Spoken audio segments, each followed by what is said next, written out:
together.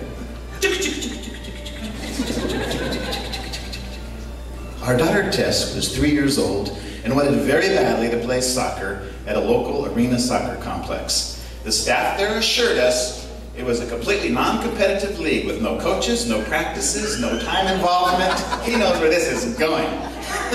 No time involvement other than showing up on a Saturday afternoon and being gently led through the rules of soccer by the referee. They would learn as they played. No commitments, no pressure. No one would keep score. No one would even know who won or lost. That sounded great. That's what we signed up for. Do you still have the stats that you kept in that season, by the way? We showed up the first Saturday, and it turned out Tess had been assigned to a team called the Dalmatians and was given a t-shirt. This is a totally true story, by the way. There was a guy there, and as soon as he saw her Dalmatian shirt, he said, "Ah, good, you're a Dalmatian. Go stand over there with the other Dalmatians.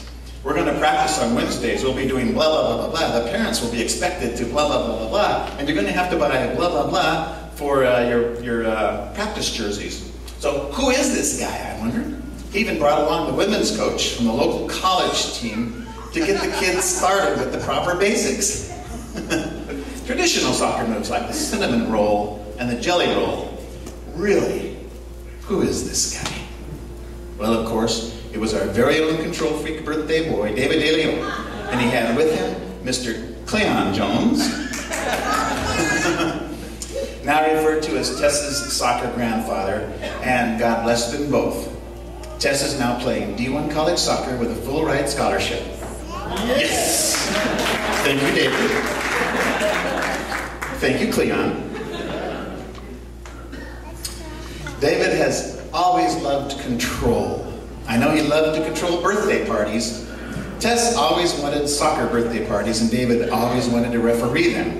David loved keeping those kids in line on the field. And now that he's a big soccer bigwig, he'll tell you he kept them in line on the pitch. Even though it was a small pitch. A very small pitch in our backyard. When it comes to parties, if you let David be fully in charge of a party, any party, you're going to know two things for sure. One, you're going to have some darn entertaining marionettes. And two, you're in for some very tasty tacos. I'm going to close now with a little something that you may not know about David De Leon. He'll tell you that his favorite music comes from the likes of Stevie Wonder and Carlos Santana. But I know the truth. I've been to Toy Alley with this guy. And I've seen his eyes light up. I've seen his soul begin to glow. At this time, I invite you to pay close attention to his eyes as I unveil his all-time favorite musical instrument and see if you too don't see a spark of inspiration, the flame of 50 years of Mexican food burning bright. David, we love you, and will everyone please join me in this special tribute to the man, the myth, the legend, David De Leon. Now watch his eyes closely. Here it comes.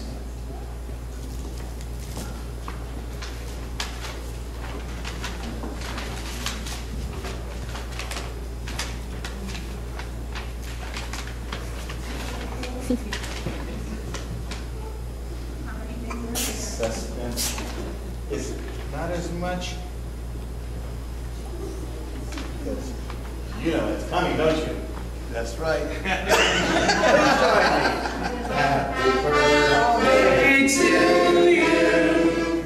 Happy birthday to you. Happy birthday, dear David. Happy birthday to you.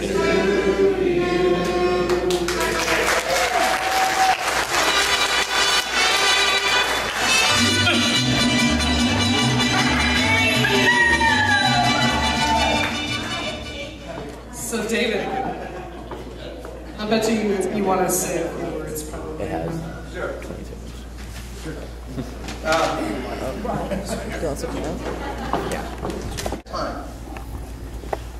I've had a great opportunity to experience what I experienced as a kid in East LA. I love East LA. Still go down there. Was at Manuals not too long ago. And then educational-wise, I took a little hiatus for a while, but went back to school and graduated. And then I have had a very successful professional career. My boss, Sal Palis here, and thanks Sal for all the opportunities you've given me. And so, you know, you look back in your life and you look at your own career and how you've been able to succeed. But I think the two things that I measured, and it's what made my life kind of made me realize that my life has been significant. First of all, my wife and I have had a wonderful marriage for 24 years. 23.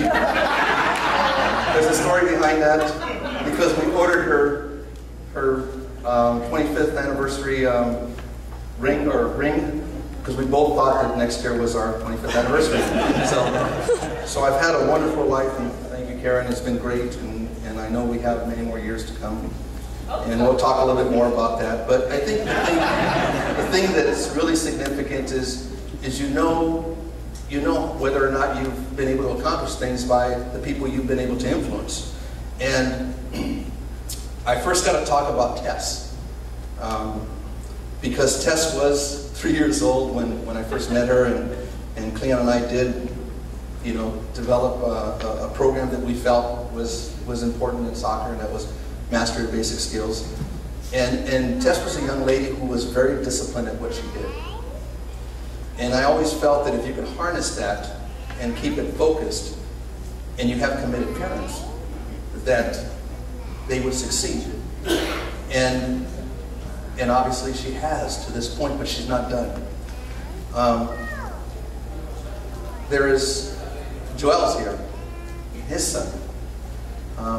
When he first started working with us, and once again, the mastery of the basic skills and looking how they develop, and understanding that's important, not so much as a soccer player, but to be disciplined as a young man, and hopes to be successful as an adult. And I thank Joel and his wife for giving me the opportunity to influence his family's life. But I think the thing that was most important to me